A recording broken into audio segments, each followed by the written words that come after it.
All right, hello everybody, and thank you for joining today's edition of the Lunchtime Learning webinar series. My name is Brendan Woodruff. I am the DEC co-lead of the Green New York Council, and you're stuck with me today. We're going to be talking today about sustainable winter outdoor recreation. A couple housekeeping things before we get started here today. Everybody is muted upon entry, so if you do have any questions as we go along, please type them into the chat box. I will get to them at the end of the presentation. In addition, we want to make this a little bit more interactive today, so if you have any kind of tips, tricks, things that you enjoy about winter outdoor recreation, type them into the chat box. Or if you also have any places that you go, we're not going to broadcast anybody's secret stash of powder or anything like that. But, you know, it always helps if there's a good cross-country skiing location or winter hiking or something to share with others. In addition, this webinar is being recorded. It will be put up on the Green New York website afterwards. You can go there and go through our entire library of content where we have a lot of different topics there for you to explore as well. The next edition of this webinar series is going to take place on Tuesday, January 12th at noon. It's going to be on avoiding greenwashing. So that's going to be a really good one. With a lot of the different programs you see on the markets and claims and stuff like that, we're going to sift through it all for you and help break it down. So that being said, we're going to get started with today's webinar.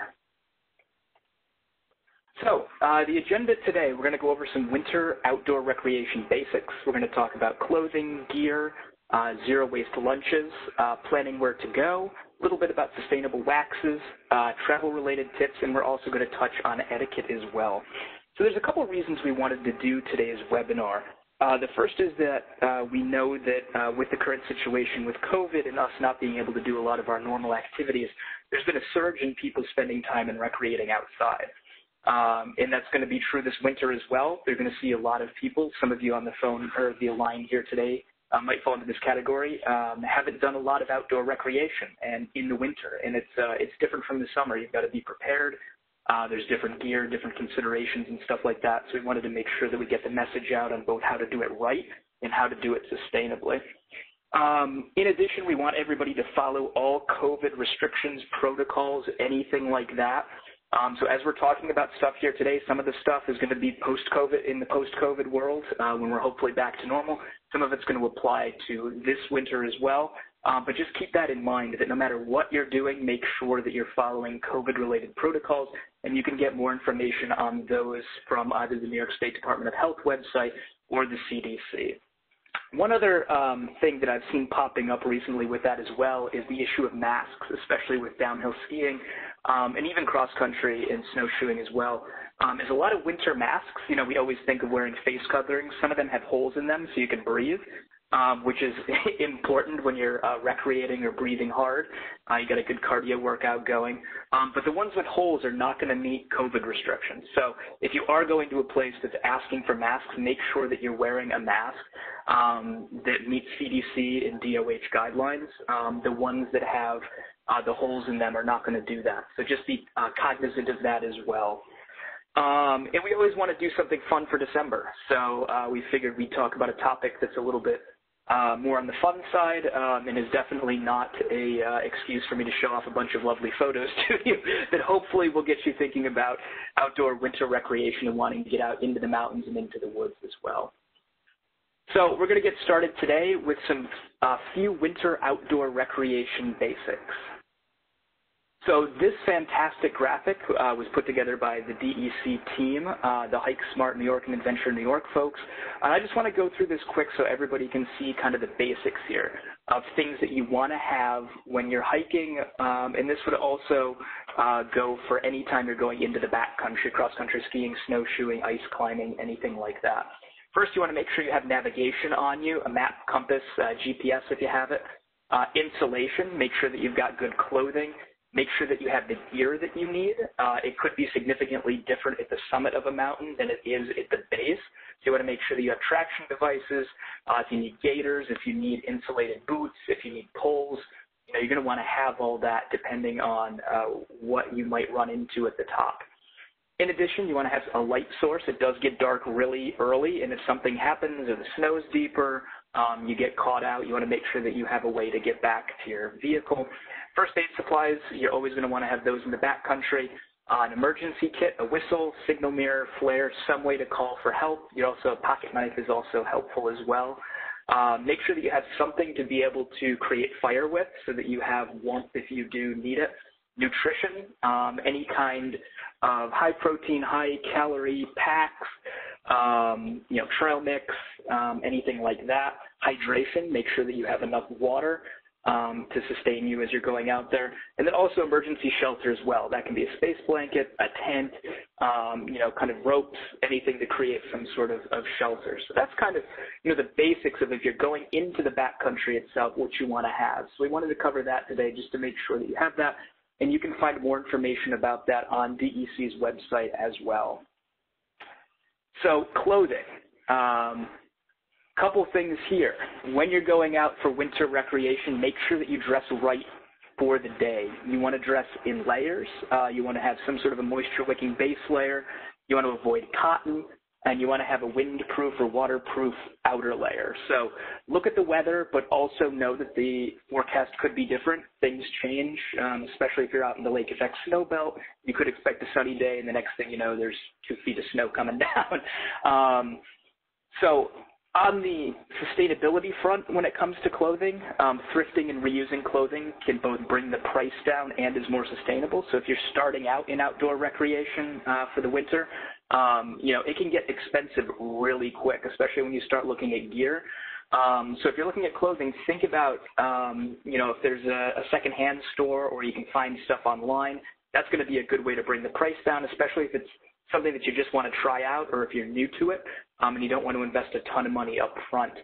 If you are buying new, ensure that it's a quality garment that will last for a long time. I've found that if you do spend the extra money, it lasts a lot longer, so your cost per year, if you start amateurizing it, is going to come down a lot. If you buy the cheapest thing on the rack, it might last a year, it might rip, something else might happen. And it's not going to be as good of a deal in the long run, and then you've got all of the inputs that went into it environmentally that then are wasted, and then you have the waste as well that needs to be dealt with. You can also look for a couple of third-party eco certifications, such as Blue Sign, which focuses on chemicals that are in the clothing or used to process it, Cradle to Cradle, Fair Trade. Ecotech is one that we're seeing a lot more on things. I just got a new jacket for myself, and I saw that tag on it, or that certification, for the first time. If it has down or wool, there's a responsible down standard and a responsible wool standard, so those are things to look for as well.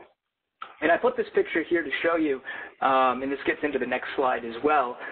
You can see my glasses all fogged up there. I may be on top of a mountain, but I feel like I'm in a Florida swamp because I did not take my layers off and I was not wearing the appropriate gear. So you can see how that also, when you're not taking your layers off or not doing stuff, it can affect you in other ways, like not being able to see, sweating, and then 10 minutes later I was absolutely freezing. So make sure that even if you have the layers out there, that you're using them appropriately as well. So a couple other things on clothing. I did mention, that I got a new jacket this year. That one that you see there in that picture lasted me 7 or 8 years. So even though it cost more, it worked really well, and I got a ton of use out of it. One of the ways I was able to do that was to re-waterproof. I do that every year on my jacket and on my pants. You can get stuff online or in most outdoor shops, some sort of wax product or other things that you can then just wash it with, and it's going to re-waterproof it for you. So even if you can basically bring it back to life and have it last a lot longer. Make sure you have the right eyewear when you're out there. As you just saw that picture of my glasses all fogged up. Make sure that it's, especially at higher elevations or in fields, the sun really reflects in the winter more than you would think. So make sure that you've got some sort of sun protection for your eyes as well. And if you're using a cell phone, especially for navigation or for a way to let people know where you are, keep it in an inner pocket if you're able to keep it warm. Certain cell phones, their batteries die very quickly in the cold. I've seen that happen to a lot of people. So make sure you keep it in an inner pocket. You don't want it to get really sweaty, so maybe a medium pocket if there is such a thing. Or another trick that I've seen is people to put a hand or a toe warmer on the cell phone itself, and that way you've got it for navigation and communication purposes. If you no longer need something or you get something new, make sure that you donate it so that somebody else can get second life out of it. A lot of homeless shelters and charities do take jackets, and there's usually clothing drives in the fall. So if you are moving on to something else, make sure that you're able to donate that so somebody else can get life out of that piece of clothing. And if something's absolutely at the end of its useful life, recycle it. You can find resources. There's the NISAR is an organization. If you search for them, they have textile recycling points throughout the state where you can find where to find those. They have a good locator on their website, so you can look there to get rid of that type of clothing. I put this picture on here for the gear one especially because you never know what you're going to find when you go out. It could be perfect where you are, and then you get up on a mountain, and yeah, it's not always the greatest day, so you want to make sure that you have the gear for it. So a couple things here when it does come to gear and sustainability. The gear industry, there's always a new latest and greatest gadget or thing. Some of them are super useful and helpful. Some of them are just kind of gizmos and gadgets that you might not need specifically. So think about that. You know, all of the emissions and other things that go into creating all of this gear, think about if you actually need that or if it's something that you can do without. Also, look for used and refurbished equipment to cut costs and be more sustainable. This is especially true if you're just getting into outdoor winter recreation. You know, skis, ice skates, snowshoes, cross-country skis. You know, you can find used and refurbished equipment. My downhill skis are secondhand, and they've been fantastic for me. So there's a lot of options out there for that, and that's also going to give the gear a longer lifespan. So those emissions that go into creating it and all the raw inputs last for longer, and they get amortized over a longer period of time.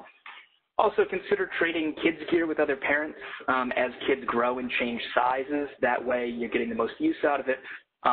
It's always tough when kids are growing, especially with things like skis, where, you know, it seems like every other year you're having to get new ones. But if you do have other parents where you can, you know, share stuff with, it's going to make it go longer. It's going to keep costs down. Another thing is to look into manufacturers' sustainability plans and support companies that have strong sustainability initiatives. And this is going to be a theme throughout the presentation today, is support companies that are doing the right thing and let them know about it. One thing we've heard from companies, from you know, recreation sites and other places, when they do their customer surveys and they see people saying sustainability is a big part of why they support that company, they're going to get more leverage internally to be able to push for more sustainability initiatives. So it really becomes a self-fulfilling prophecy that if you support companies that are doing the right thing and you tell them that the people inside are then able to translate that into more sustainability initiatives. So always let them know that that's one of the reasons why you supported them. So another good thing to do when you're recreating outside this winter is to pack a zero-waste lunch. So make sure that your lunch is in reusable containers, and make sure that you bring reusable utensils as well. There's a lot of, you know, you can repurpose things like forks and knives and spoons and create your own little kit if you have them. Or there's a lot of really super lightweight options on the market now too, that if you're carrying gear or you're looking for performance and you don't want to have a lot of weight on you, that you can throw into your pack. One thing that I always do is you try and make it interesting. So if you make something different that you're going to want to eat, you're more likely to get excited about making that sustainable choice rather than you know, stopping on the way or on the way back to buy takeout or drive-through that's going to have a lot of waste associated with it compared to you just making something and packing it yourself. One of the things that I've really gotten into of late is cold Asian noodles with different types of sauces. They travel well as long as you have a sealed container that will not leak the sauce. And it's a good way to kind of explore different cuisine options. You can spice it up in a lot of different ways, and it works well, and it has a high calorie density as well. Also make sure that you keep your hydration in a reusable bottle or in a backpack bladder if you have one of those. That way you're not also carrying around that single-use plastic waste of a water bottle or something else. You're both eliminating it, and you're also less likely to accidentally litter. Wrappers that come on granola bars, energy bars, and other things can fly away very easily. I think just about anybody who's hiked or spent time outside on a mountain summit trying to eat an energy bar has watched a gust of wind take away one of their wrappers inadvertently. So if you do have it in thicker reusable containers, either that you package stuff into or if you make your own and bring it, you're much less likely to have one of those blow away in the wind. So planning where to go, that's another really important part of recreating outside this winter. So a couple things. On the sustainability front, you want to stay local as much as possible to cut down on travel emissions. That's especially true with COVID. And if you're new to this, you're going to become obsessed with the weather and tracking the weather to see where the closest spot where there is enough snow to do the activity that you're looking for. Unfortunately, as climate change has become worse and we're feeling the effects of it, we don't have snow everywhere where we're used to. And so people are traveling further and further to get to snow to be able to recreate in the winter. And that's one of those positive feedback loops, if you will, where, we've put out a lot of emissions that are warming the world and are making it so we have less snow. So in turn, we have to release more emissions to get to the snow. And the more emissions you release, the warmer it gets, the further you have to go. So always make sure to track the weather, stay local as much as you can. If we get a snowstorm in your local area, make sure to check out your local trails. A great way to find those is to use resources such as the DEC Info Locator, which is, I've got an example of it here on the right. You can find local hiking, snowshoeing, and cross-country skiing trails. There's an actual layer on there for cross-country skiing, so you'll be able to see all of the DEC land in your area that has where the trails are designated for cross-country skiing. And it also has a topo map layer on it as well, so you can look at elevation, which is important in winter. You might live in a valley where a lot of our cities are. There might not be any snow there, but if you go up on the hill outside of town, you're more likely to find it, and you can check that out on there. And we also are going to have an entire Lunchtime Learning webinar series edition this spring on DEC Info Locator itself, so stay tuned for that if you'd like to learn more. Other spots to look for, state parks, land trusts, and land conservancies. Look for those in your local area. They're going to have a lot of spots where you can go as well. Local government parks, county forests, and things like that. And a lot of golf courses allow cross-country skiing in the winter as well. Make sure to check their website first to make sure that they're allowing access. And that's another option that would be local as well. So you want to take sustainability measures into account when you're looking at where to go. If you're doing something like downhill skiing, look up recreation sites that have strong sustainability initiatives and are taking action on climate change and make it at the forefront of what they're working on, and let them know that that's why you chose that facility. Again, as I mentioned before, that helps build internal support for them to take more action because they see that it's good for business and it's bringing customers in addition to being the right thing to do. Not every place is going to have a giant windmill on top of their mountain, making it pretty easy to see that they're using renewables. But go on their websites, check stuff out, and again, if you do go, make sure you let them know. I've talked to one ski area operator recently, and they said that about 10% of the people that took their survey said that the reason they skied there was their sustainability initiatives, and that has allowed them to keep pushing for more and more. That it seems like a very high number to me, and that's fantastic that many people are already thinking like that, because it does help us make a difference in these institutions. Also, wherever you're going, look for sustainable features and use them, whether it's a lodge or somewhere else.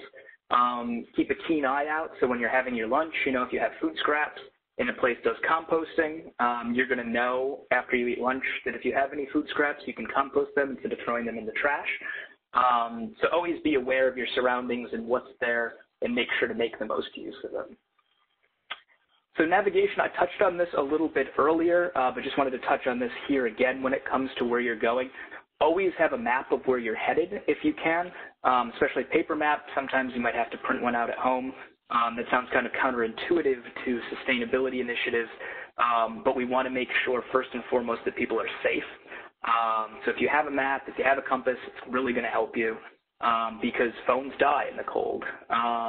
Also, you can take a picture with your phone of the trailhead map if it's possible, but again, always have that paper backup. So you can see here is a cross-country ski trail system on DEC land outside of Warrensburg. It's a really nice spot along the Hudson River. I hiked there recently, and I took a picture of it, and you can see there's a number of different trails, and just using my phone, I was able to navigate around pretty easily.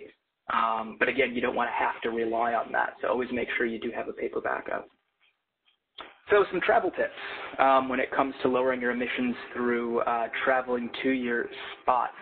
Here you can see some EV chargers at a ski area. If you do downhill ski, a lot of ski areas are starting to put in EV chargers, so if you do have an electric vehicle or you're thinking about getting one, keep that in mind. I know from a state government perspective, these 6 ports are in Gore Mountain. Orta is also installing some at their other facilities as well, so something to keep an eye out for.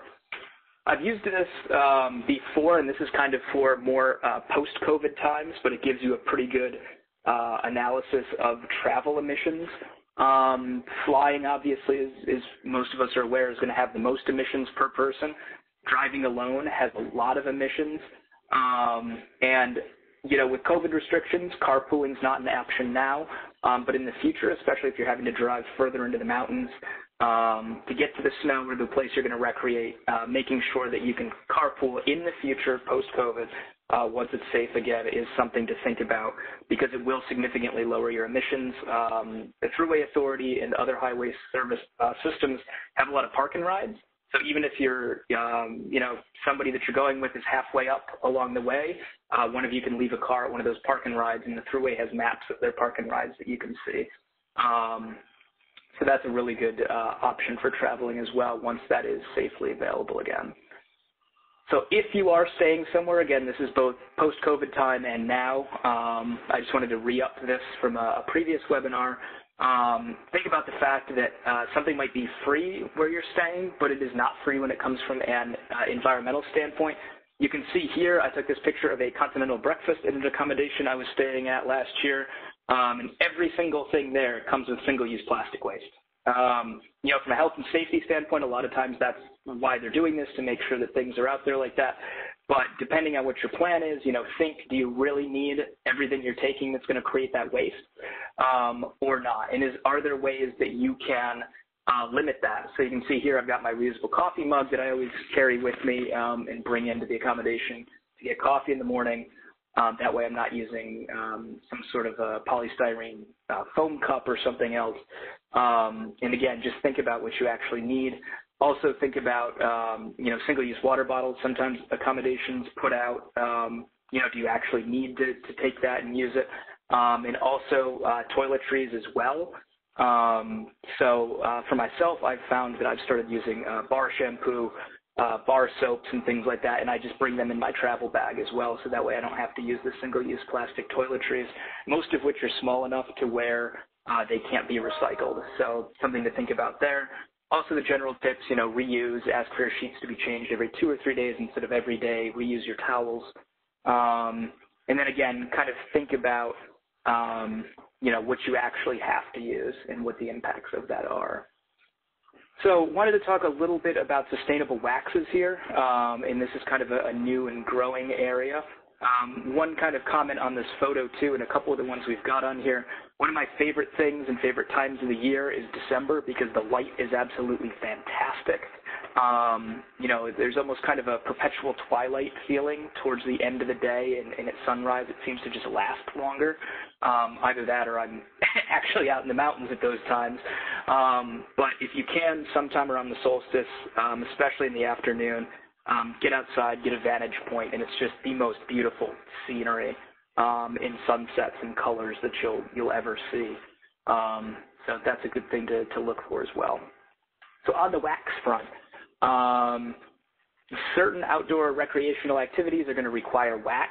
Downhill skiing, sometimes cross-country, depending on what you're looking for. Most of these are generally petroleum-based. So would come back to our to oil here. Oil isn't everything, it seems like, and that seems to be a theme of a lot of our webinars here. But a lot of these waxes in the past have been derived from oil, and you can think about the emissions profile of extracting that oil, refining it, putting it on your equipment, and then having your equipment kind of leach it along the trail. So there are bio-based waxes that are coming on the market. A lot of these also don't contain perfluorinated compounds. That's another issue with waxes. Perfluorinated compounds, longer chain ones like Teflon, you've probably heard of. There's been issues with water supply and other things. And some of the waxes that have been used in the past do contain those. So another thing to make sure you're cognizant of is if you're waxing your equipment, make sure that your room is well ventilated, that you're taking all the precautions that are on the package that the manufacturer of the wax recommends, and wear some sort of breathing protection if you can, to make sure that if your wax does have those compounds in it, you are protecting yourself from that, especially downhill skis and snowboards. If you're scraping it at the end, you're going to get a lot of particles up in the air. You want to make sure that you're protected and just follow whatever the manufacturer's suggested PPE is for that. So a few more just general travel-related tips. Bring a waste reduction kit with you. If you can, I like to have you see one of my little ones here. Utensil, straw, cloth napkin, water bottle, coffee mug, and nowadays a small bottle of hand sanitizer. You can just throw this in your backpack and use it for lunch as well, which has always worked out well for me. Another thing, more for post-COVID times when we are able to travel much more, is use local public transport if available. So if you're going to a mountain town out west or in the east, a lot of them are now offering shuttle services throughout the towns that are really, really fantastic to get to either the mountain resort or some of the trailheads and things. And a lot of them are adopting electric buses at a much quicker clip than other cities and metropolitan areas because they are kind of smaller and more nimble. So, kind of plan it out. See if you actually do need to rent a car on that trip, because there are a lot more kind of bus routes that are coming online. They're usually super convenient to where you're going because that's kind of the goal of it. So just keep that in mind when you're planning your trips once we get to our post-COVID world. So a couple things on etiquette just here really quick at the end. And again, I wanted to highlight another photo of you don't know what you're going to find. And there's beauty in just about everything in the winter. That looks like a pretty nasty day to be out skiing, but, I had a fantastic time and I got to see something that most people don't see. And that's one of the things that I really like about winter outdoor recreation is that you always kind of feel like you're in a special environment where nature's putting on a show just for you. Especially up in the mountains, because that's usually not a hospitable environment where humans go. A couple quick things here on cross-country skiing. Stay in track if there is one there. You can see here's an example of one. Let others pass if they're behind you and coming up. You can just sidestep out of the track there to let them go. If you're snowshoeing, avoid being in the cross-country skiing track. Stick to the side. If there's a snowshoeing track, stay in that. But make sure that you do protect that cross-country skiing track because that is important for the folks that are cross-country skiing. And for all activities, sign in at the trailheads if there is a sign in there. That way the folks running it both have use information and they have contact information in case something does go awry, heaven forbid. Make sure that you stay within your ability. For a lot of these things, there are different color-coded suggestions for, trails. Make sure you know where you're at, especially this year. That is really important, and I can't emphasize that enough. Our first responders are already strained due to COVID response. The last thing they need is to be doing a lot of rescues as well. So make sure that you stay within your ability. Let people know where you're going. Never go into the woods alone, in the backcountry alone. And make sure that you do have a plan. So with that, before we ride off into the sunset today, I will take questions. So if you do have any questions, feel free to type them into the chat box here. Again, also feel free to type in any tips you have, anything you've done in the past, or other things as well, and we can share those with others. So thank you very much, and let's see, we'll answer some questions here.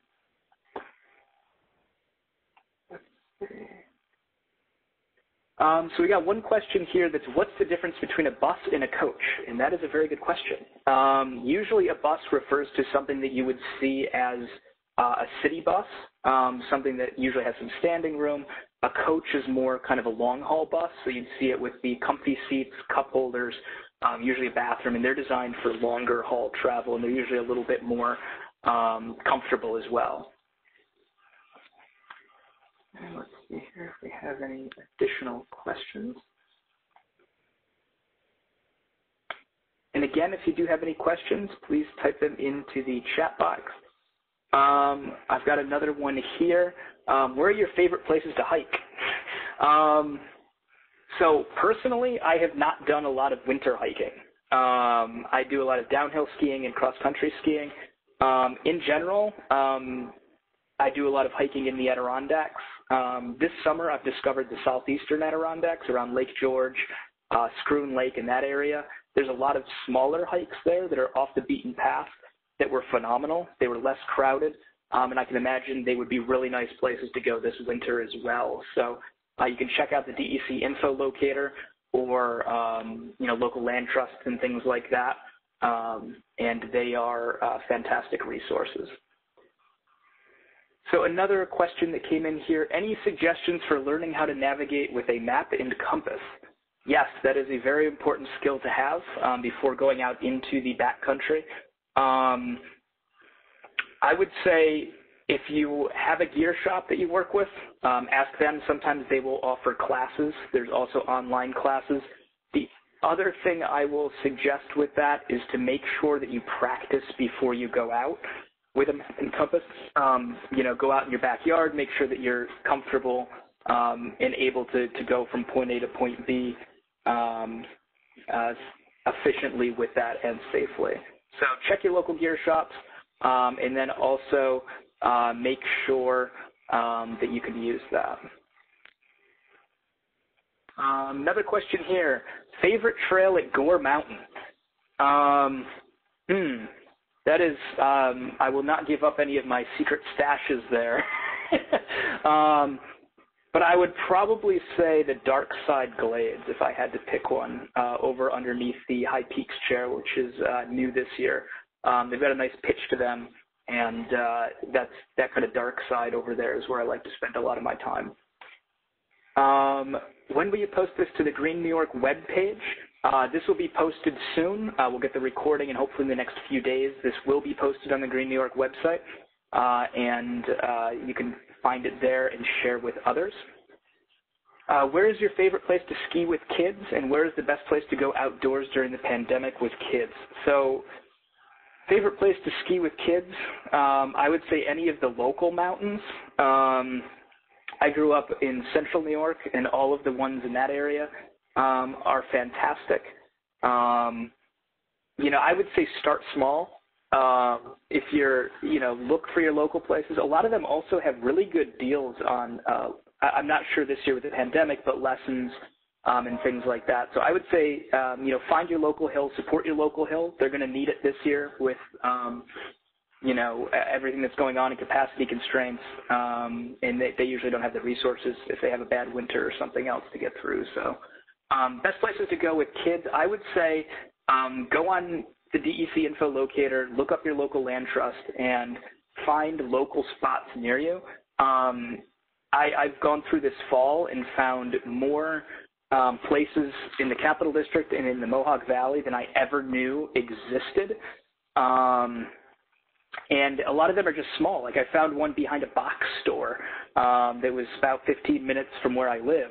And it was great. There was like 2 miles of trail though. There was no one there. Great for kids and everything else. So I would say look for those spots. If you're in the Albany area, the Pine Bush is a great spot to go.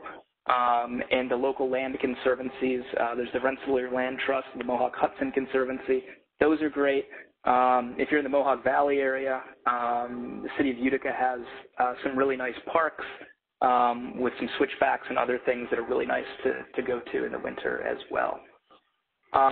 Another couple places that do have classes potentially for using a map and compass, the Albany Pine Bush.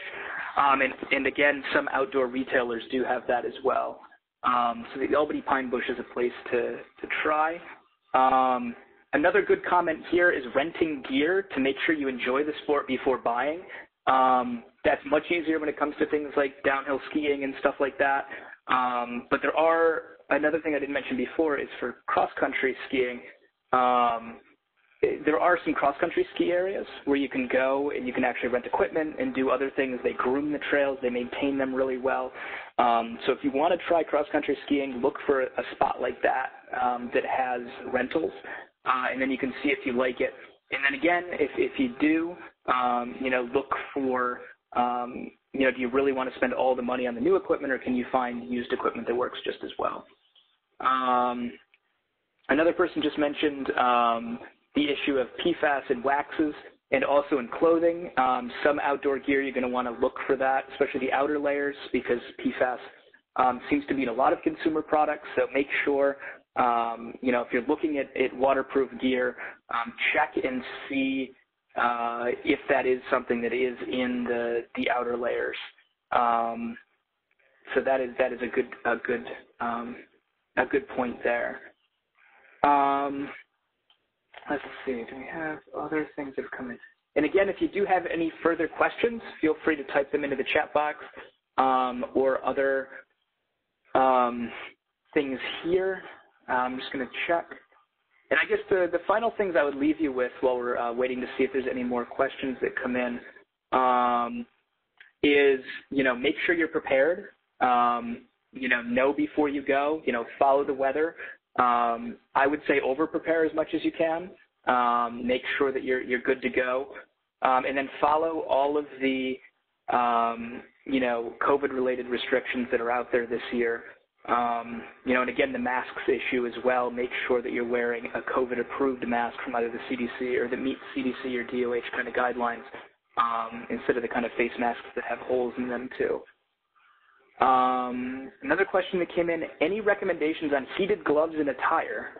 That is one that I started doing some research in myself this year, knowing that I'm going to be spending even more time outside. So I don't have any right now. I would say, again, this kind of falls into the gear trap of looking at, is it something that's absolutely worth it? One of the cost-benefit analysis I've kind of done when it comes to things like heated gloves and socks is that I always have to use toe and hand warmers, the individual packet ones that you get. And that's a lot of waste. At the end of the day, you've got the plastic wrap that's on it, the plastic wrap that's around the bulk container of it. You've got the sticky pad piece of plastic, and then you've got the actual warmer itself. So if it's something you're going to use all the time, that's something to take into consideration. But then also know that it's another electronic device that's going to have some e-waste in it. And obviously, you're going to want to see if you can amateurize it over a lot of winters to get the most benefit out of the new equipment that you're getting. And just again, for folks, if you do want to watch this again or share it with others, it is being put on the Green New York website, a recording of it, so you can find it there. And I will type the address for that into the chat box here. And I'm just going to see one more time if there's any final questions here. I'll just give it a second. Or if you have any other comments that you'd like to share with others.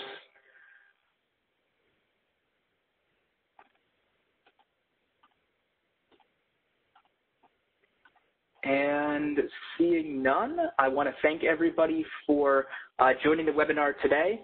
And, stay safe, but enjoy the outdoors. Just because it's cold doesn't mean that we can't enjoy the outdoors.